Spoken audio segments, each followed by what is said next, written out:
tous.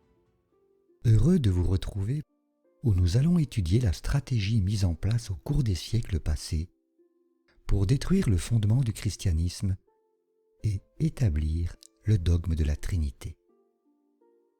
Cette présentation a été réalisée avec l'inspiration de la Bible, de l'histoire, ainsi que d'un ouvrage écrit par Linford Beachy, L'amour de Dieu dans la balance.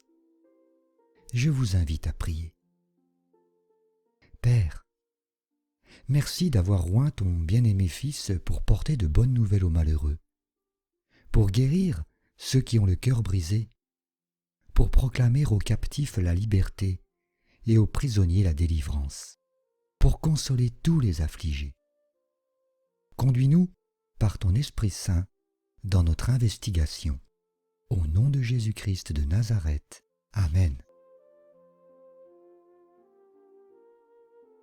Lorsque l'on fait des recherches concernant l'origine de la Trinité, on découvre que la formulation « un Dieu en trois personnes » n'a pas été solidement établie, ni sans doute pleinement intégrée à la vie chrétienne et à sa profession de foi, avant la fin du IVe siècle.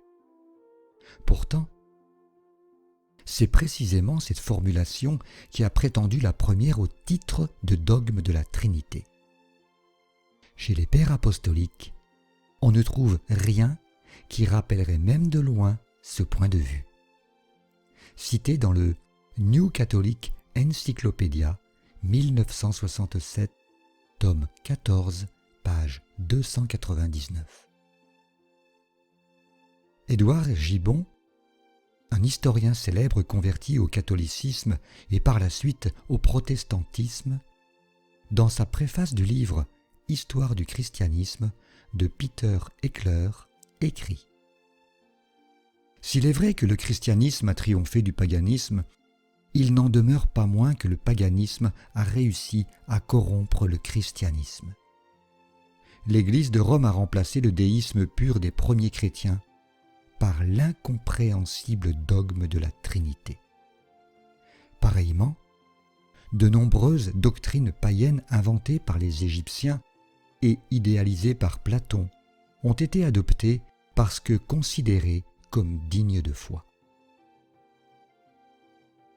Le premier à mentionner quelque chose qui se rapproche de la Trinité est Théophile d'Antioche, dans ses discours à Autolyque vers l'an 180. Il utilisa le mot « trias » qui signifie « trois » pour désigner Dieu lui-même. Mais c'est Tertullien qui, plus tard, va utiliser le mot « Trinité » pour la première fois et développer pleinement le concept de trois personnes divines. C'est cependant au IVe siècle, sous l'empereur romain Constantin, que le dogme de la Trinité fut fixé au concile de Nicée en 325 et de Constantinople en 381. Il faut savoir que Constantin était un adorateur de Mitra, divinité d'origine indo-iranienne. En déclarant le christianisme, catholique romain, religion de l'Empire, il a fait un syncrétisme des religions païennes et de la foi chrétienne. Et c'est ainsi que la chrétienté s'est retrouvée avec la fête de Noël, naissance de Mitra, le culte de la Vierge Marie et de l'Enfant, remplacement d'Isis et Horus, la papauté, souverain pontife romain, et enfin de la doctrine de la Trinité, divinité babylonienne. Son but était d'unifier son empire et il savait que la religion était l'un des meilleurs moyens pour le faire, car qui s'opposerait à Dieu ? En voyant le succès grandissant de la foi chrétienne, il a saisi l'occasion avec succès. Les chrétiens croyaient continuer à adorer le Dieu de la Bible, et les païens pouvaient retrouver tous les éléments de leur paganisme. Toutefois, pour une juste compréhension de l'origine de la Trinité, il nous faut remonter beaucoup plus loin dans le temps, à l'époque de la Genèse, en considérant les descendants des fils de Noé, Sem, Cham et Japheth, auxquels naquirent des enfants après le déluge.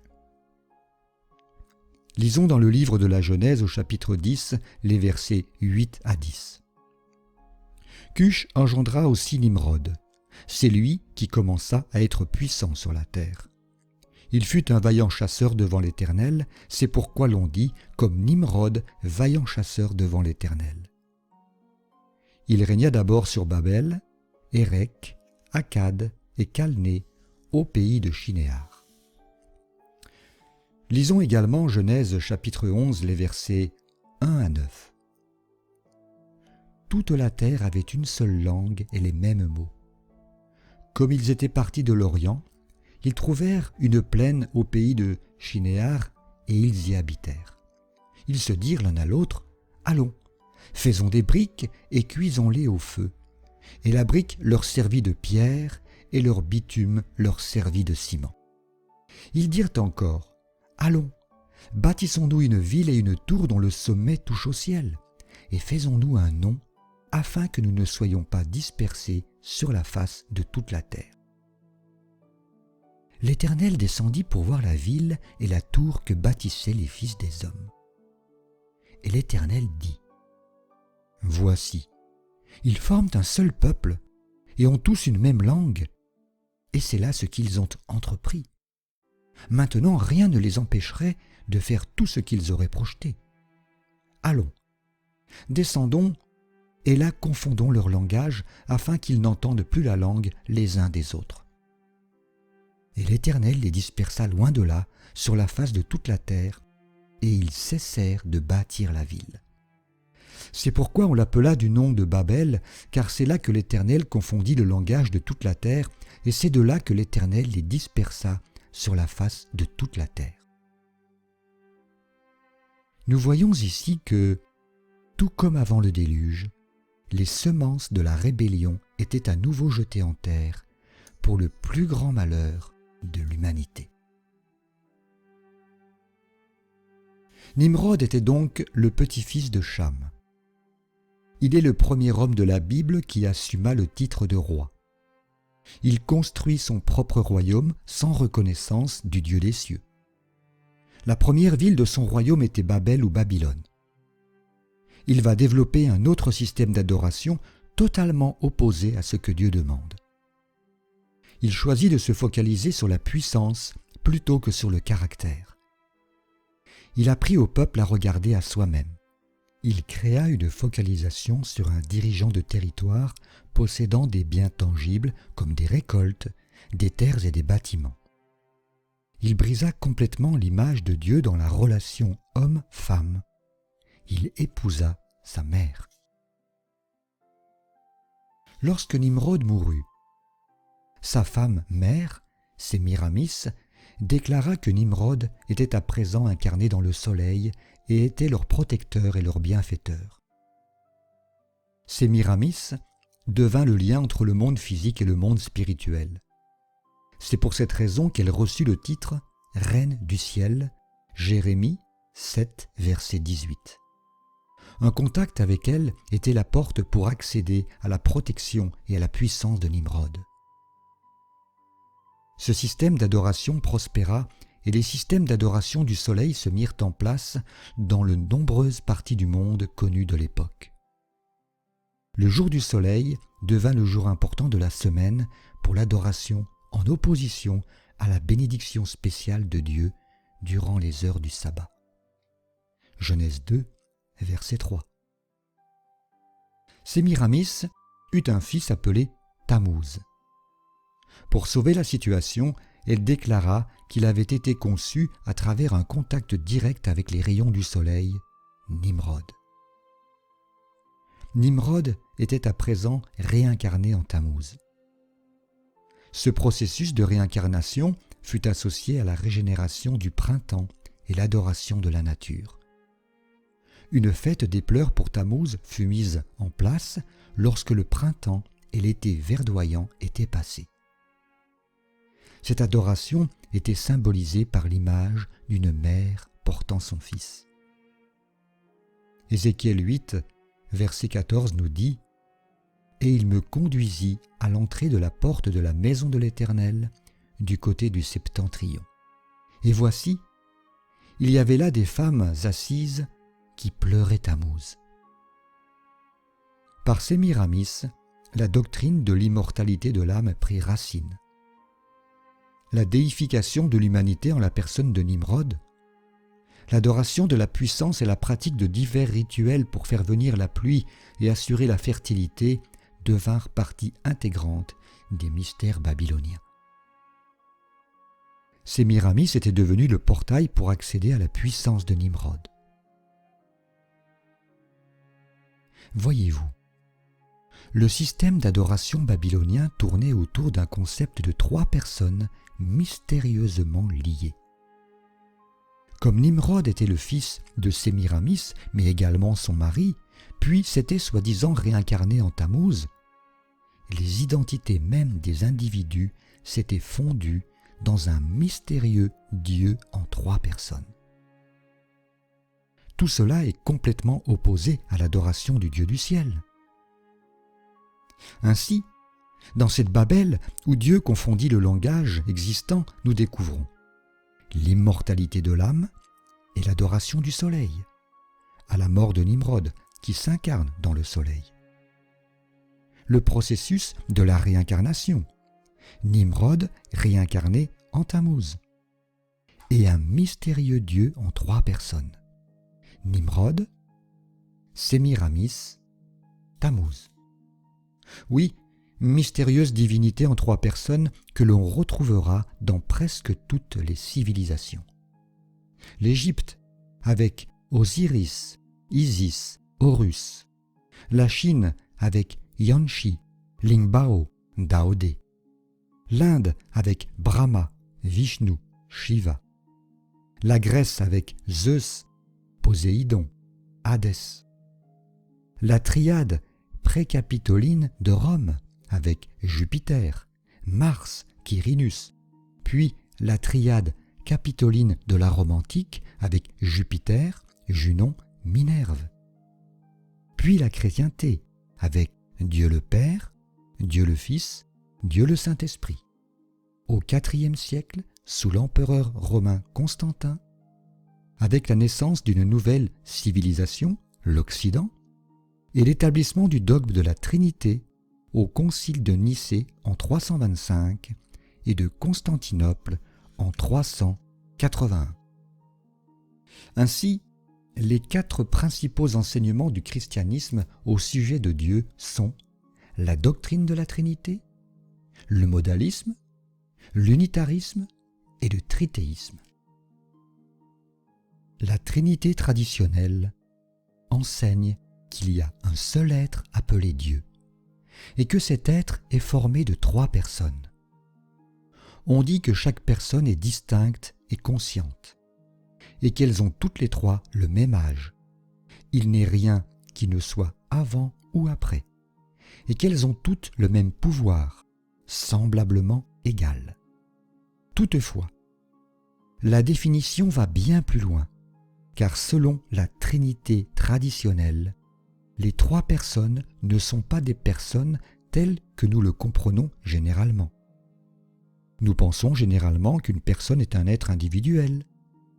Mais les adeptes de la Trinité traditionnelle n'ont pas la même définition du mot « personne ».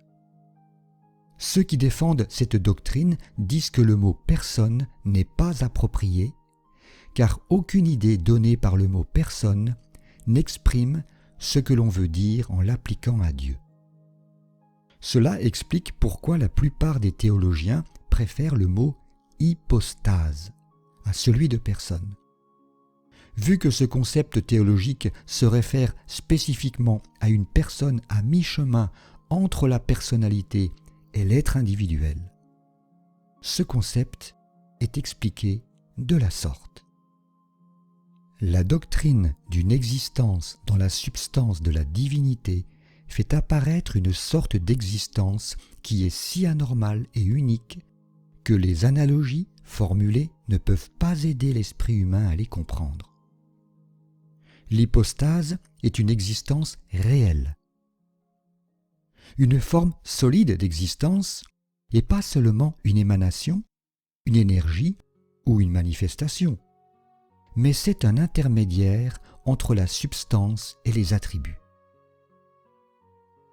Il n'est pas identique avec la substance, car il n'y a pas trois substances ou êtres. Il n'est pas identique avec les attributs, car les trois personnes ont chacune également tous les attributs divins. Ainsi, l'esprit humain est appelé à saisir la notion d'une forme d'existence qui est unique et qu'aucune analogie ou comparaison habituelle ne peut illustrer. Dr. Schild, L'histoire de la doctrine chrétienne, volume 1, page 365. Cette étrange conception de Dieu est si difficile à comprendre qu'Athanase ne la comprit jamais. Il fut l'un des prédicateurs les plus assidus de la Trinité, et il a candidement avoué que chaque fois qu'il se donnait de la peine pour comprendre la divinité du Logos, ses efforts laborieux et inefficaces n'aboutissaient à rien, que plus il y pensait, moins il comprenait, plus il écrivait, moins il arrivait à exprimer ses pensées. Gibbon, Le déclin et la chute de l'Empire romain, volume 2, chapitre 21, page 223. Une autre personne ayant fortement influencé la formulation de la doctrine de la Trinité fut Augustin. Il fut l'écrivain de l'Église le plus influent dans la formulation de la doctrine de la Trinité et est très respecté par les trinitaires. Philippe Schaff écrivit de lui : « De tous les pères, Augustin rendit le plus grand service à ce dogme de la Trinité. » Augustin lui-même ne réussit pas à définir la Trinité. Il dit : « Si on nous demande de définir la Trinité, on ne peut que dire ce qu'elle n'est pas. » Augustin, Histoire de l'Église chrétienne, Philippe Schaff, volume 3, pages 672 et 684. Athanase et Augustin, qui eurent la plus grande influence dans la formulation de la doctrine de la Trinité, ont reconnu qu'ils ne l'ont pas comprise et qu'ils sont incapables de la définir. Le modalisme, quant à lui, représente l'idée selon laquelle il y a un seul Dieu qui se manifeste en trois formes différentes et à des époques différentes, de sorte que le Père, le Fils et le Saint-Esprit ne sont pas trois personnes, mais trois manifestations de la même personne individuelle. Certains des adeptes du modalisme affirment qu'il y a trois personnes en Dieu, mais leur compréhension du mot « personne » est personnalité, caractéristique, émanation ou manifestation plutôt que être ou hypostase. D'après ce concept, il n'y a en réalité pas de Fils de Dieu. Le seul concept d'un Fils de Dieu se limite à un Dieu révélant une manifestation de lui-même et prétendant être son propre Fils.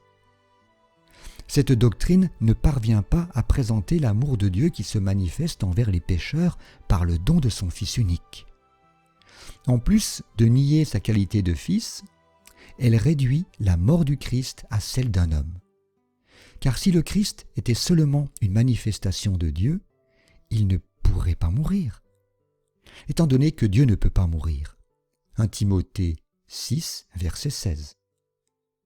Avec ce concept, le croyant est abandonné à l'idée que Dieu a tant aimé le monde qu'il est venu sur la terre, prétendant être son propre Fils et faisant semblant de mourir pour montrer son grand amour.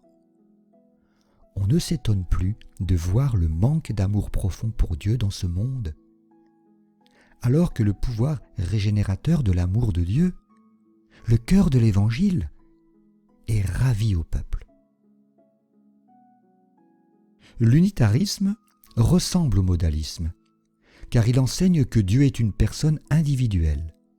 Il diffère de ce dernier du fait qu'il ne présente pas un Dieu se manifestant sur plusieurs modes. L'illustration du modalisme peut également être appliquée à l'unitarisme, à l'exception près de l'affirmation qu'il y a trois personnalités consécutives, car les unitaires prétendent que Dieu a une seule personnalité. La doctrine unitarienne soutient que Jésus fut plutôt un prophète ayant le don du Saint-Esprit de Dieu qu'un être divin. Le trithéisme est le concept selon lequel le seul Dieu de la Bible est vraiment formé de 3 personnes distinctes qui sont un, seulement parce qu'elles ont les mêmes buts et les mêmes plans et qu'elles travaillent ensemble. D'après ce concept, Dieu n'est pas un individu, mais plutôt un groupe de 3 personnes ou un comité. Avec ce concept du trithéisme, l'idée d'un Fils réel de Dieu est exclue, car tout ce qui peut exister, c'est un être divin qui joue un rôle ou qui prétend être le Fils d'un autre être divin.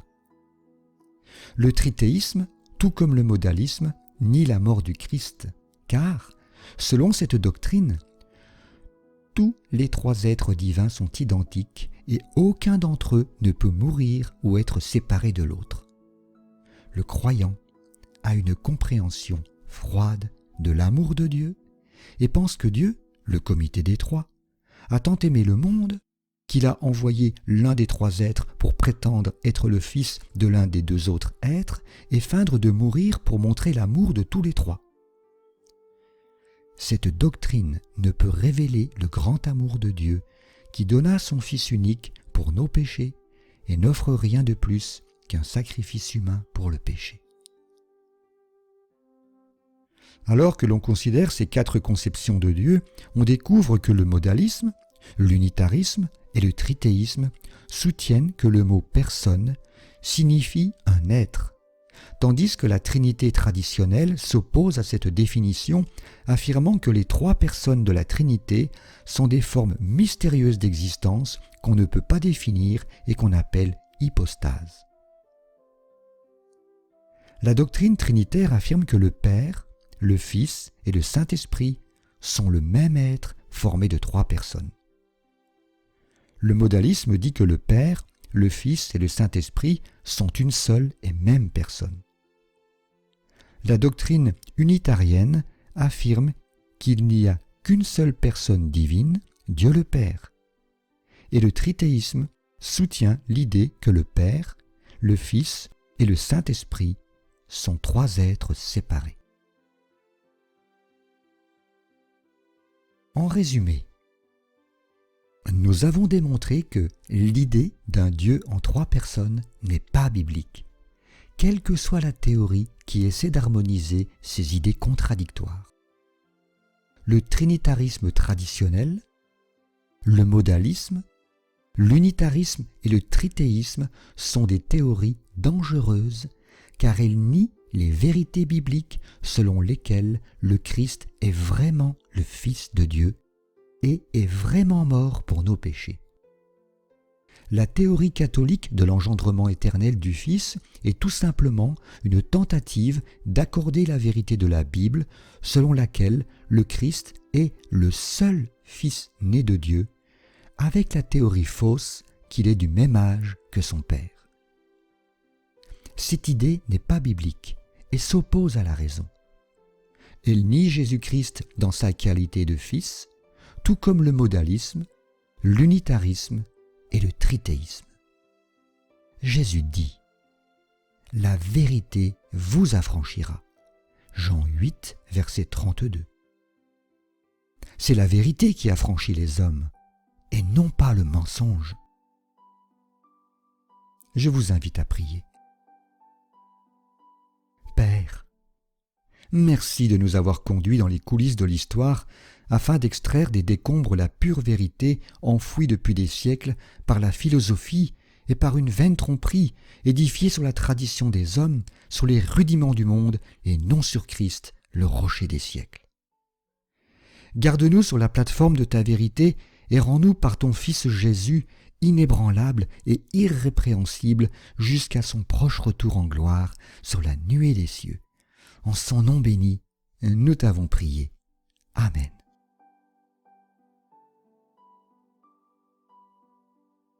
Chères auditrices, chers auditeurs, rappelez-vous qu'aucun de nous ne peut être en sécurité en acceptant un mensonge, quelle que soit sa sincérité.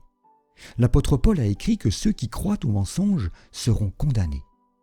Condamnés tous ceux qui n'ont pas cru à la vérité et qui ont pris plaisir à l'injustice. 2 Thessaloniciens 2, versets 11 et 12. Souvenez-vous également que la majorité a rarement raison en ce qui concerne la religion. Jésus dit « Car large est la porte, spacieux est le chemin qui mène à la perdition, et il y en a beaucoup qui entrent par là. Mais étroite est la porte, resserré le chemin qui mène à la vie, et il y en a peu qui les trouvent. » Matthieu 7, versets 13 et 14. Les conciles et les credos humains, si souvent appréciés des chrétiens, ne sont pas des références en ce qui concerne la vérité. Il n'est qu'une seule référence en laquelle on peut se fier, la parole de Dieu. On ne doit pas avoir confiance dans les hommes pour comprendre la vérité, car Dieu a dit « Ceux qui conduisent ce peuple l'égarent, et ceux qui se laissent conduire se perdent. » Ésaïe 9, verset 15.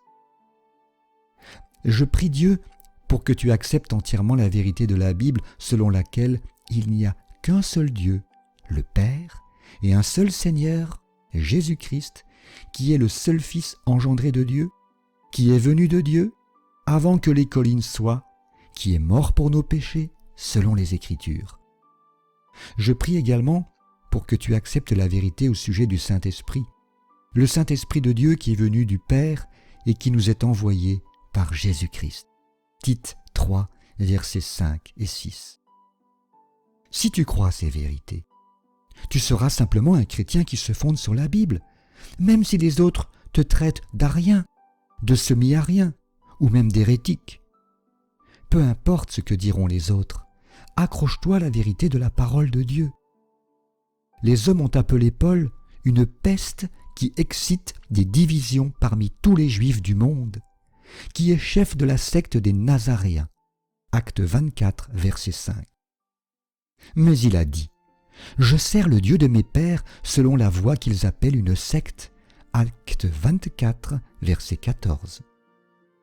Ne permets pas que les paroles des hommes t'empêchent d'adorer Dieu en esprit et en vérité, car tels sont les adorateurs que le Père demande. Jean 4, verset 23. Gardez la foi, la vraie foi. Combattez pour la foi qui a été transmise aux saints une fois pour toutes. Jude 1, verset 3. Je vous souhaite de rester bien éveillés sur la muraille de la vérité. Que Dieu prenne soin de vous. Au revoir.